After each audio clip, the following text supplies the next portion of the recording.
Pat Clark with Lifting Gear Hire Corporation, and today we'll be discussing Enerpac's Synchronous lift system. We're going to show you a demonstration on how to set up and utilize the system, as well as cover some troubleshooting ideas to ensure your job runs smoothly. For openers, after you've selected the proper cylinder for your application, we want to show you the basic setups of connecting the hose from the cylinder to the cylinder control valve manifold itself. For today's purposes, we're using double acting cylinders that has two ports. A port for advancing and a port for retracting. If you'd like to see me connect these couplers a little bit closer, you can refer to our other videos on our YouTube page.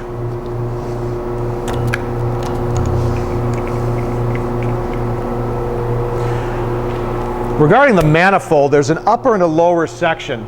If you were using only single acting cylinders, you'd only have to use and require the upper portion of the manifold. However, because we're using a double acting cylinder, we'd use the upper that is good for advancing, and then a lower section that's good for retracting the oil.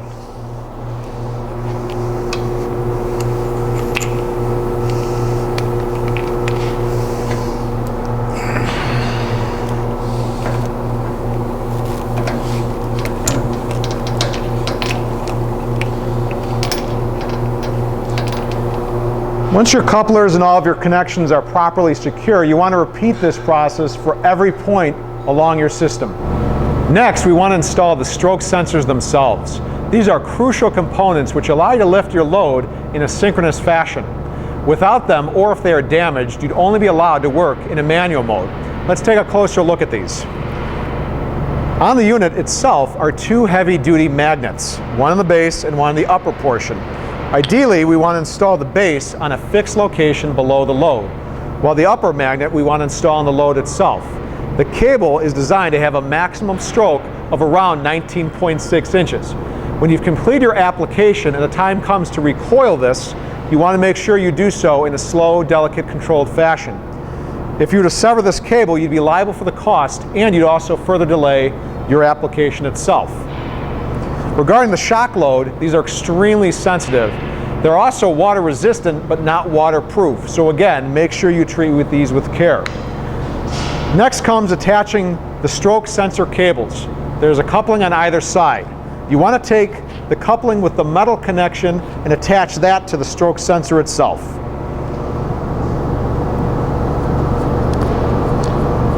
Once that connection is complete, you want to take the opposing connection that has a plastic coupling on it and attach it to the unit on the sensor input plug. To put this into perspective, we have a mock setup showing the sensor and how it will be attached. This base plate structure is just for example purposes only.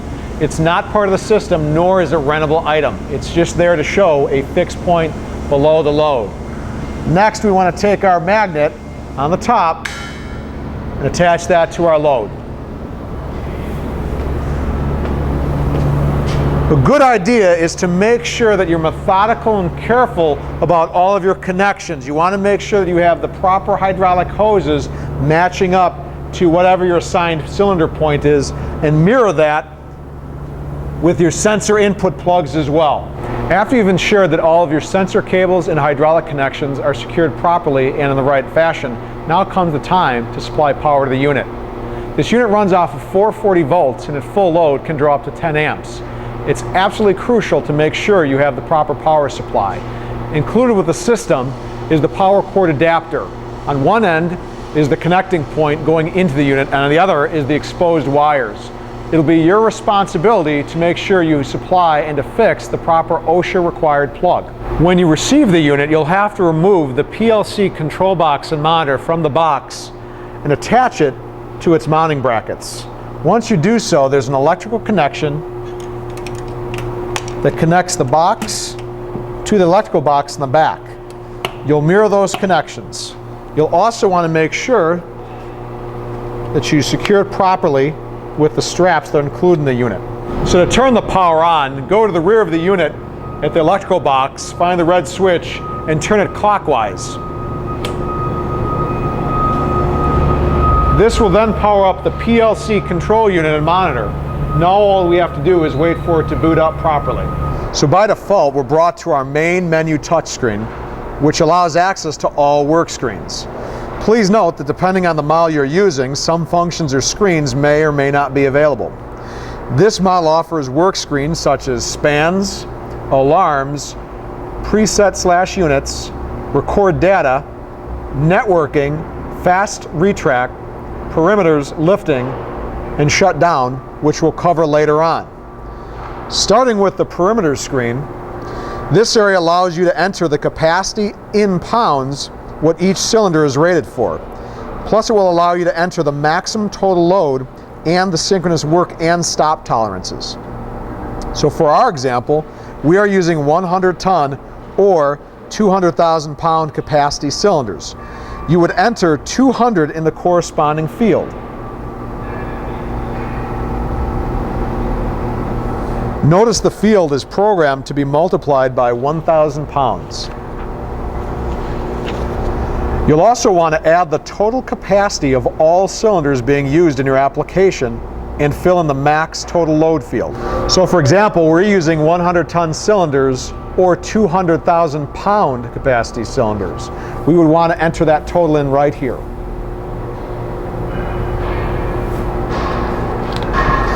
The synchro work tolerance field is to set the difference between your leading and lagging cylinder. For our example, we'll be using a 1/15 of an inch.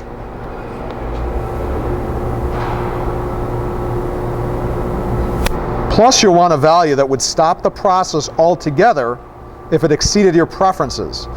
This is the synchro stop tolerance feature. For example, if one of the cylinders or another area of the system was malfunctioning, it would avoid an undesired movement. For our demo, we'll use a 1/4 of an inch. When we're done with the perimeters, we want to go back to our main menu. Next, from the main menu, we want to go to spans.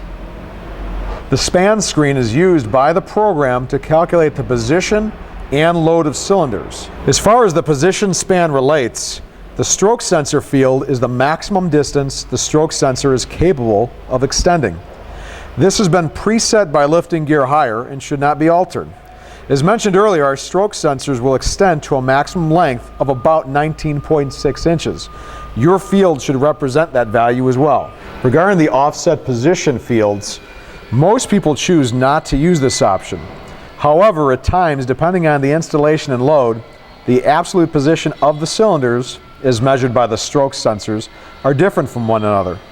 The offset position option is used to ensure that only valid values are displayed in the absolute position box. This option creates 0 as the initial value to facilitate the work. To carry out this operation, the absolute position value must be entered for each cylinder in the offset position box. Again, you'd most likely leave these values alone as they've been preset by us. The effective area calculates the load on the cylinder.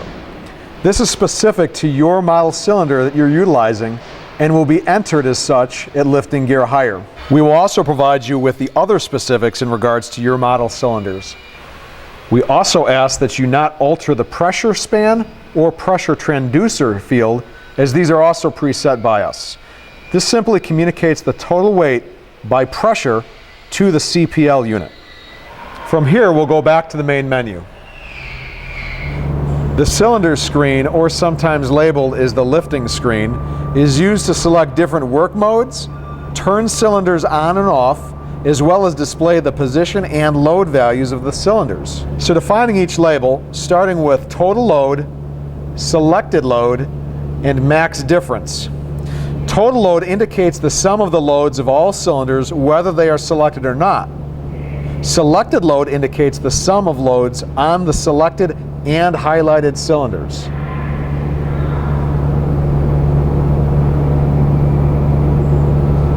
The max difference field shows the difference between the leading and lagging cylinders. The system will work to maintain the tolerance entered in the work tolerance field in the parameter screen.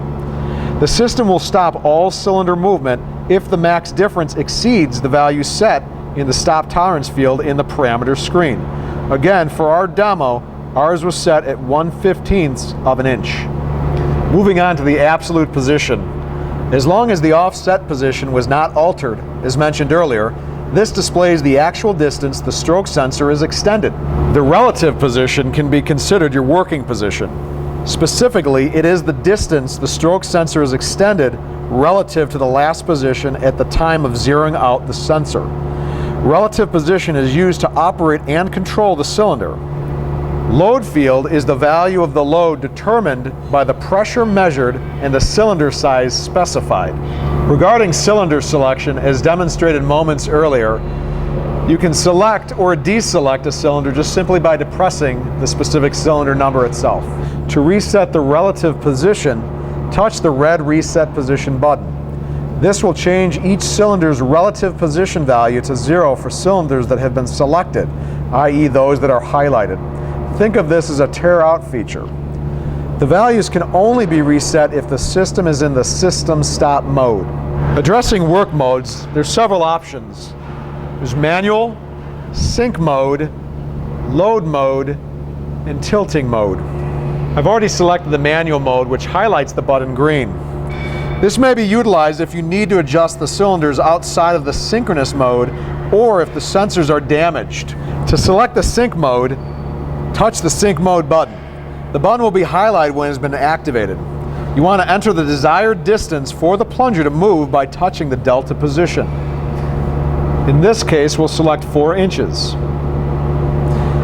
The value can only be changed when the system is in the system stop mode. To select the load mode, touch the load mode button. The button will also be highlighted when it has been activated. Enter the final load for each cylinder to reach by touching final load. This value can also only be changed when the system is in the system stop mode. However, for today's demonstration, we won't be using this feature. And lastly is tilting mode. To find out more, contact Enerpac and/or thoroughly understand the use and care manual. For today's demonstration, we're going to be operating in the sync mode. After we're comfortable and all of our parameters have been set, now we'll go back to the main menu again.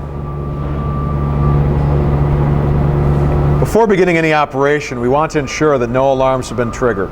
It's not uncommon, though, for an alarm to be activated while you've been setting up your cylinders, sensors, and perimeters within the PLC unit. Your first indicator is that the warning light / reset button has been lit. While in the main menu screen, go to the alarm page. In the interest of time and for demonstration purposes, we're going to highlight a few of the most common alarms. You can find out more about the other alarms within the use and care manual. Also, we'll show you most of these alarms on the screen for examples, but cannot produce all of them because of the circumstances will not produce themselves under these present conditions. We will start off with fail analog stroke signal.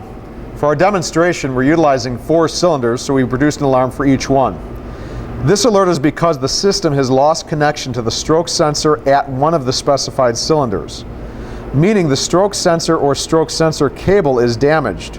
Or you may just need to reconnect your stroke sensor cable couplings. After following those instructions, you can reset the alarm by depressing the warning reset button. Power enclosure or emergency stop alarm have identical causes and solutions. The power enclosure emergency stop is located on the electrical box at the rear of the system, where the remote control emergency stop is located on the PLC unit. You would also reset these stops by twisting and pulling the button until it releases. This also would alleviate the safety line alarm. How about if the external emergency stop alarm is on? If no external emergency stop is supplied, check that the dummy plug is properly secured located above the sensor input plugs. Assuming you followed those steps properly and disengage the emergency stop, again, you would just depress the warning / reset button to clear the alarm. Regarding the stop level oil alarm, this is because the oil level has fallen below the minimum level in the oil reservoir, causing the system to shut down. You also may not have the system itself set on a level surface. You can add additional oil to the reservoir, but be careful not to overfill it. Take into account the amount of oil in the cylinders in their current position. Adding too much oil to the reservoir can cause the reservoir to overflow, creating a hazardous situation. The motor off alarm is very common but easily overlooked. This is because the pump is not running. Simply turn on the pump motor located on the PLC unit. To do this, simply depress the warning reset button to clear the alarm, and then depress the green button where it says Start Stop Motor.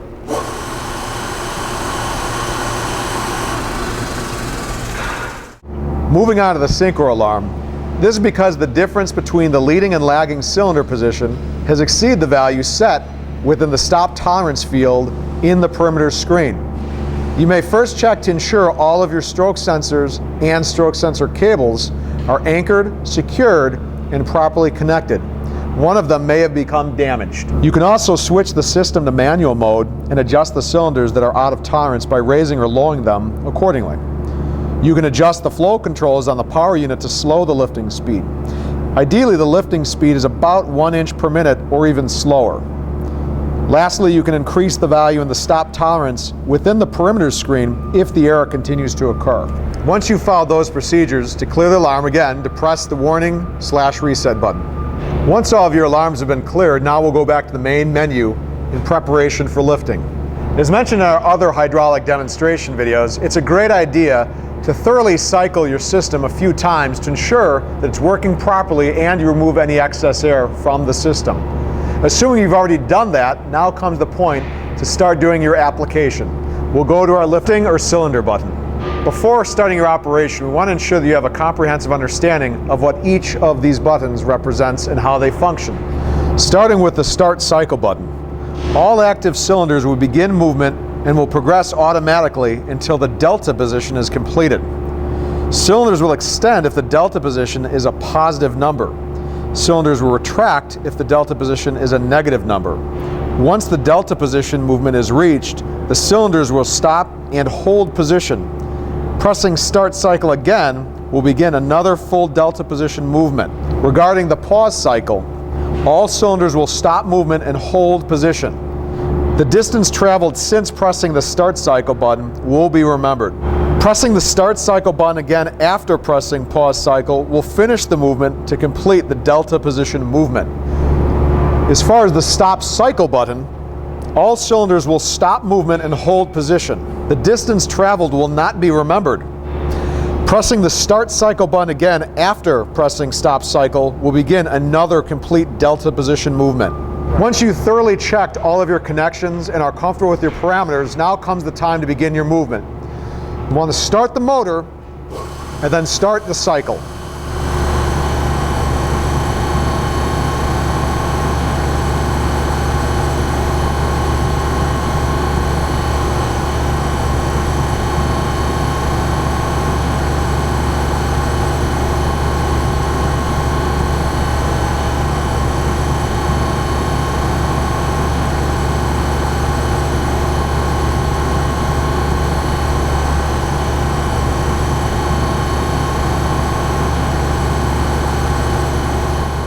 Once we've achieved our final delta position in all of our cylinders, all movement will stop.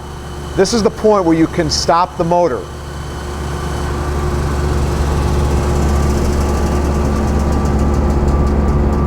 In order to reverse this procedure, we want to change our delta position from 4 to -4. We'll turn our motor on and press the start cycle button in order to begin our application.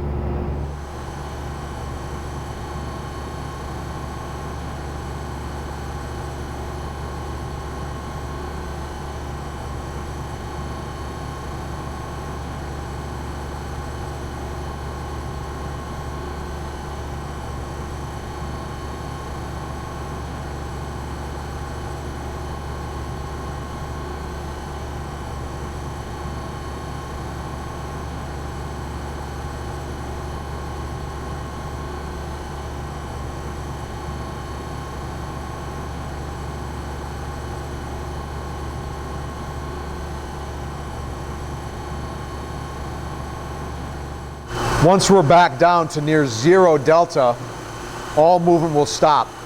At this point, we can turn the motor off.